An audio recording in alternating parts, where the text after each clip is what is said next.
Hey, Jim. This is Justin from Athlete Protocol. I'm really excited for Miles to start his baseball season. He's been telling us a lot about it and how excited he is to get after it, and we're just excited to watch him perform and excel.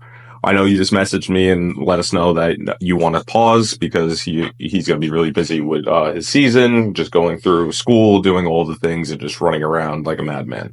We totally understand. We respect it. We just want to make sure we're informing you guys enough as well to know why being in season for training is so important. So when we first started, well, not this, the beginning of December where we started our new program, Miles ran a 148 for his 10-yard dash. Think of it as like after he hits, he's going straight to first base. This was his original time, and we got him up to a 1.4.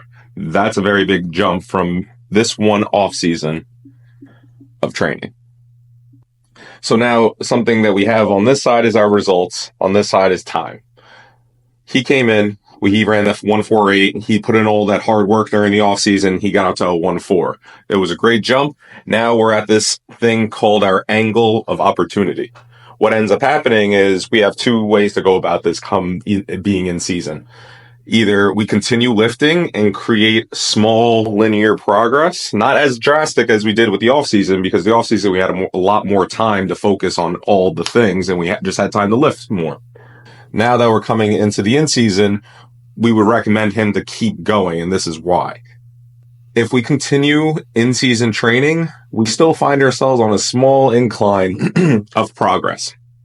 So say if he were to keep going, keep doing the in-season training, he hypothetically get up to a 138. He's still getting faster as he goes through the season. He's still being strong. He's still fast. He's still doing his best to stay as preventative away from injury as possible. On the other end of this, we have if we stop training altogether, especially come in season, it turns our progress where we won't go back to baseline, but we can end up getting pretty close as it'll get neglected. So then we just lost a lot of the progress that we made during the off season, opposed if we were to switch it to being here to slowly increasing and slowly doing the thing. The two differences between this, when he was training in the off season, he was in here about 3 times a week. Come the in season, we only want him to be in here twice a week, and it's a whole different package for that. The reason for that, he's going to be in practice. He's going to be beat up. He's going to be exhausted. He's going to have days where he's just going for all day in school, all day at practice, and then coming to work out, or just having a hard time squeezing everything in. Totally respect that.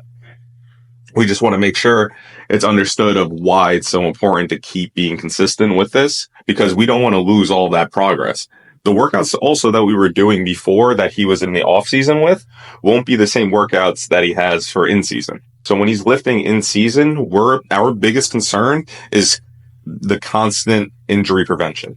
We want to make sure that he's as healthy as possible. So come the end of the season, come playoffs, he's still as good as he was when he first started, where he was super fresh and at his peak of performance.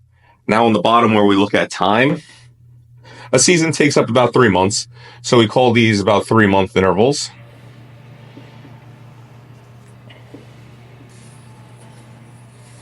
And in that 3 months, we would hate to see all the progress that he made from his off season to go back down because of just not lifting anymore during the in season. Yeah. Let me know what you think.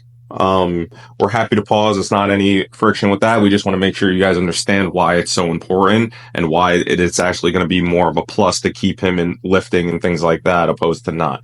When we do the in-season lifting again, it's going to be a way regressed version so he can continue moving his body, continue being healthy, continue just being able to perform at the max level, especially come the end of the season where other kids are ending up in this realm over here instead of by the time playoffs come, he's in the best shape and is ahead of everyone else.